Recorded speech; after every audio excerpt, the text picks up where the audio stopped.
Part 4. 31. When it comes to reverence toward the gods, the most important thing is this: to hold correct beliefs about them, that they exist, that they govern the universe justly and wisely, and to commit yourself to obeying them, accepting all that happens with a willing heart, believing that events unfold according to a higher wisdom. In this way, you will never blame the gods, nor accuse them of neglecting you. But you cannot achieve this unless you confine your understanding of good and evil to those things that are within your control, and not to those beyond your control. If you apply your notions of good and evil to the latter, then, as soon as you fail to obtain what you desire, or avoid what you wish to avoid, you will inevitably blame and hate those who you hold responsible. For every living being naturally avoids what seems harmful and pursues what seems beneficial, along with the causes of both. It is not possible, then, for someone who believes that they have been harmed to take pleasure in the one they believe caused the harm, any more than they could take pleasure in the harm itself. This is why a son may curse his father when the father does not give him what he sees as good things, why Polynices and Epictetus turned against each other, believing that the king's throne was a good thing. This is why farmers, sailors, merchants, and those who lose a wife or children curse the gods. For people's religious devotion is often tied to their self-interest. Therefore, whomever strives to rightly direct their desires and aversions is also cultivating piety. But it is proper on each occasion to offer libations, sacrifices, and first fruits according to our ancestral customs, with purity and neither carelessness nor excess. 32. When you seek guidance from a prophet or an oracle, remember that while you don't know what the outcome will be, you do know, if you are truly a philosopher, what kind of thing it is you're dealing with. If the event is beyond your control, it can neither be truly good nor truly evil. So, do not approach the prophet with a strong desire to obtain something or to avoid something, nor with fear or trembling. Instead, go with a clear mind, understanding that the outcome is indifferent and does not affect you personally. Whatever happens, know that you have the power to make good use of it, and no one can prevent you from doing so. Approach the gods with confidence, knowing that they are your counselors. When the oracle gives its counsel, remember whose advice it is, and understand whom you are disobeying if you ignore it. Follow the oracle's advice only when the issue at hand depends on events and cannot be resolved by reason or any human skill. For example, if it is your duty to risk your life for a friend or for your country, do not ask the oracle whether you should do so. Even if the prophet warns you that the sacrifice is unfavorable, which might mean death, exile, or injury, reason still demands that you stand by your friend and share your country's danger. Take heed of the greater prophet, like Pythian Apollo, who expelled from his temple the man who refused to help his friend who was being killed.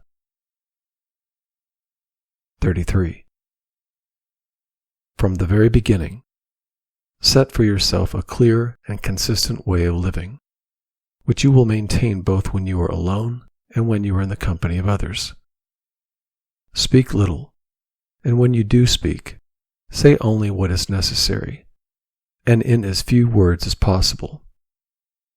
Engage in conversation only when it is required, but avoid talking about trivial matters, such as gladiators, horse races, athletes, or food and drink, which are common topics. Above all, avoid speaking ill of others, giving compliments, or making comparisons between people. If possible, steer the conversation towards more meaningful subjects. But if you find yourself among strangers, it is better to remain silent. Do not laugh excessively or at many things, and avoid doing so without restraint. Refrain from taking oaths as much as possible, and if you must, do only when absolutely necessary. Avoid attending the entertainments of strangers and the common crowd. But if you find yourself in such situations, make every effort not to fall into vulgar behavior. Understand that associating with those who are tainted by vice will inevitably taint you as well, even if you are pure. Take only what is necessary for your body, such as food, drink, clothing, a house, and servants, but cut down on anything that leads to luxury or outward show. Avoid impurity as much as possible before marriage, and if you give in to passion, do so lawfully. However, don't criticize or look down on those who indulge in such passions, and don't boast of your own chastity. If someone tells you that another person speaks ill of you, don't rush to defend yourself. Instead, respond by saying, "They don't know all my other faults, or they would not have mentioned only these." It is generally unnecessary to attend public games, but if you do, focus on your own self-improvement. Wish only for what happens, and hope that the right person wins, so that you don't feel hindered. Refrain from cheering or jeering or getting overly excited. When you leave, avoid discussing the events unless it contributes to your growth, for discussing them implies that the spectacle excited your wonder. Don't attend lectures lightly or casually, but if you do, maintain your dignity and composure, and don't draw attention to yourself. When meeting someone of great reputation, especially someone you admire, remind yourself, "What would Socrates or Zeno have done?" and you will handle the situation appropriately. When visiting a powerful person, prepare your mind for the possibility that they may not be available, that you may be turned away, or that you may not be received well. If, despite these possibilities, you still find it fitting to go, accept whatever happens with grace, and don't say afterwards, "It wasn't worth all this trouble." Such thoughts reflect a petty and materialistic mindset. Avoid talking too much about your own experiences or achievements, as others don't derive as much pleasure from hearing about them as you do from recounting them. Avoid making others laugh, as it can easily lead to vulgarity and may diminish the respect others have for you. Finally, avoid using foul language. If you encounter it, either rebuke the speaker if appropriate, or show your disapproval through silence, a blush, or a frown, making it clear that their words have offended you. 34. When you imagine some pleasure, be careful not to let it overwhelm you like other fleeting desires. Take a moment to pause and reflect. Think about two things: how long you will actually enjoy this pleasure, and how long you might regret it afterward and feel ashamed. Then, weigh that against the joy and satisfaction you will feel if you resist the temptation. If the urge to give in to the pleasure arises, remind yourself of how much better it feels to have conquered it. 35. When you decide to do something because you believe it is the right thing to do, don't avoid it just because others might criticize you. If your action is wrong, then don't do it at all. But if it's right, why should you fear the wrong opinions of others? 36. Just as the phrases, "it is day" and "it is night" make sense separately but not together, choosing the largest portion of food at a banquet might benefit your body but harm your social standing. So, when you're eating with others, think not only about what is good for your body, but also about maintaining your dignity and respect in front of your host. 37. If you attempt to play a role that's beyond your abilities, you'll not only embarrass yourself, but you will also neglect the role that you could have performed as well. 38.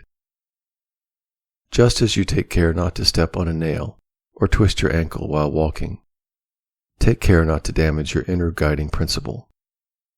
If you protect this in everything you do, you will approach your actions with greater security. 39. Every person's body is like a measure for their possessions, just as the foot is a measure for a shoe. If you stick to what is necessary, you'll maintain the right balance. But if you exceed that limit, you will eventually be led astray, just as a shoe that grows larger than the foot starts to become overly decorated with gold and embroidery. Once you go beyond what's necessary, there's no end to excess.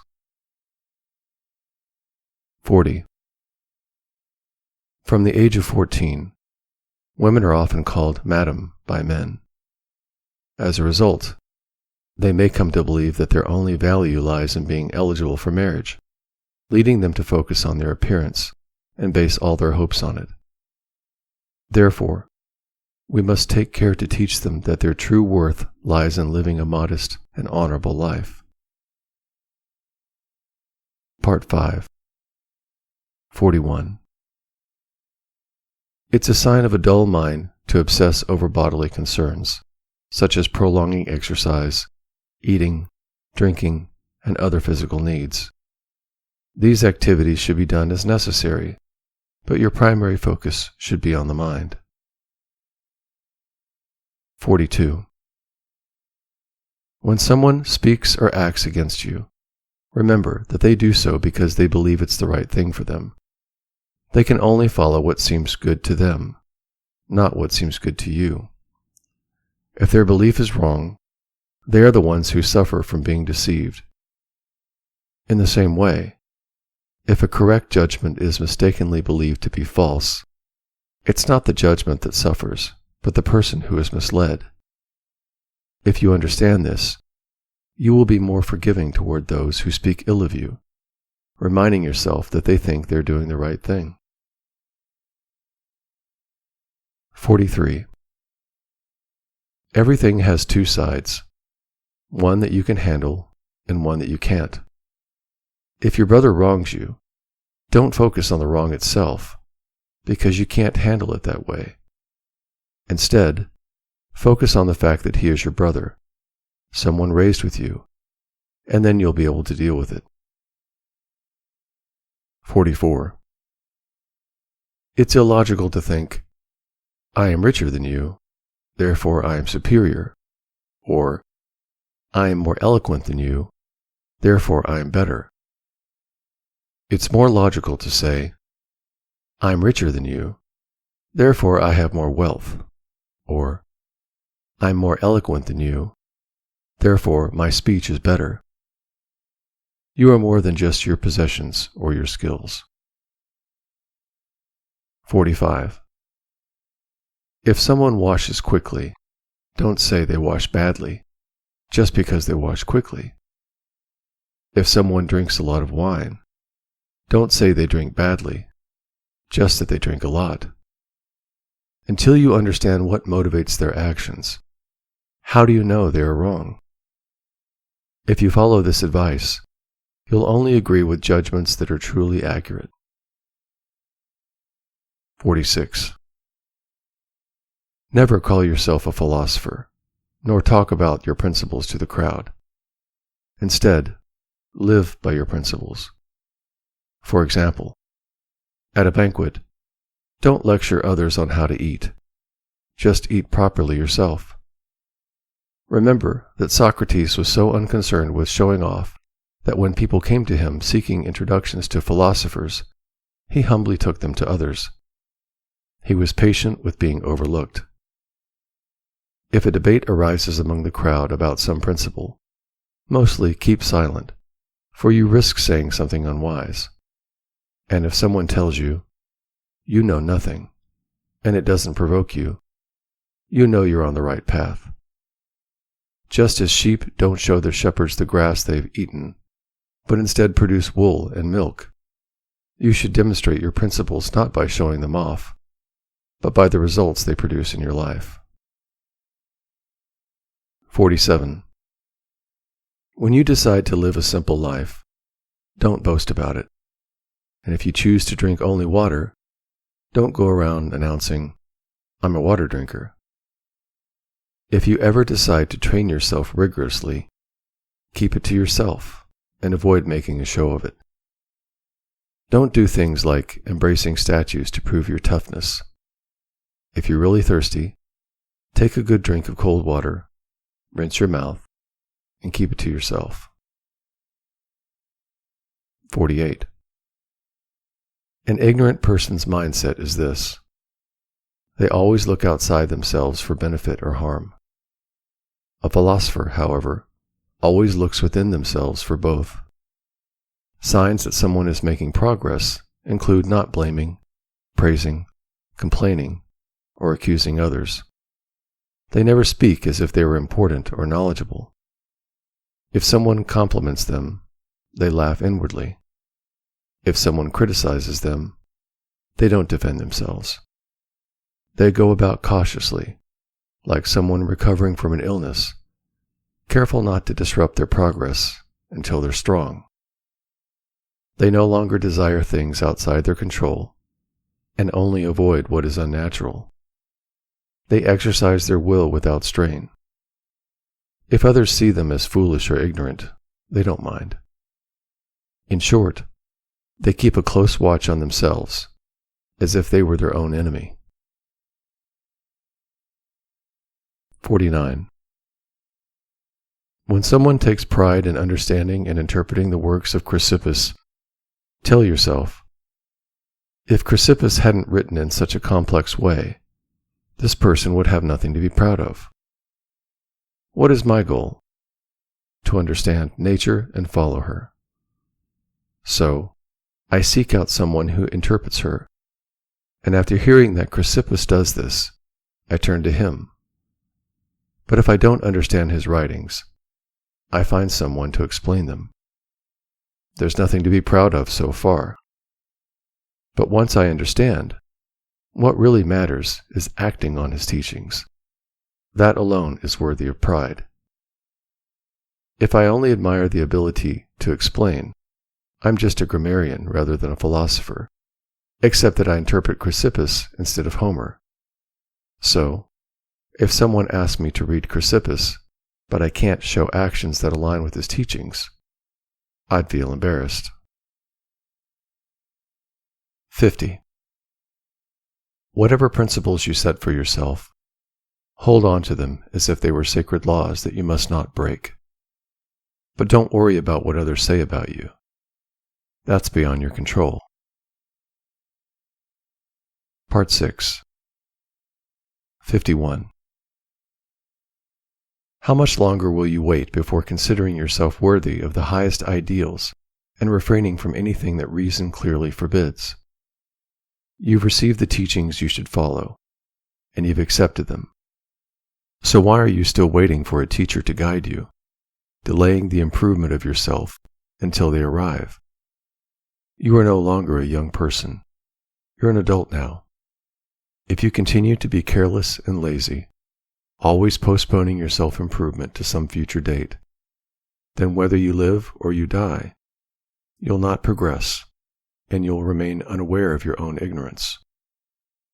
Therefore, make a firm decision before it's too late to live as someone who is mature and accomplished. Let everything you believe to be right become an unbreakable law in your life. And if you face difficulties, pleasures, honors, or dishonors, remember that the time for struggle is now. The Olympic contest is upon you, and you can no longer delay. One day, one action will determine whether you maintain or lose the progress you've made. This is how Socrates reached his level of perfection, by focusing solely on reason in everything he faced. And even if you are not yet a Socrates, you should live as someone who aspires to become one. 52. The first and most essential part of philosophy deals with the practical application of principles such as do not lie. The second part deals with reasoning and explanation, like why should one not lie? The third part involves understanding and analyzing these processes, such as what makes this a valid argument? What is reasoning? What is logical consistency? What is true and what is false? The third part is necessary because of the second, and the second because of the first. But the first part is the most important, and where our focus should be. However, we often get the order wrong. We focus on the third part, making it our main concern, and neglect the first part entirely. As a result, we may lie, but are quick to justify why lying is wrong. 53. In every situation, we should keep these thoughts in mind. Lead me, O Zeus, and lead me, Destiny, wherever you have ordained. I will follow without hesitation, or, if I hesitate, I will follow nonetheless. Those who willingly accept what is necessary are wise and skilled in divine matters.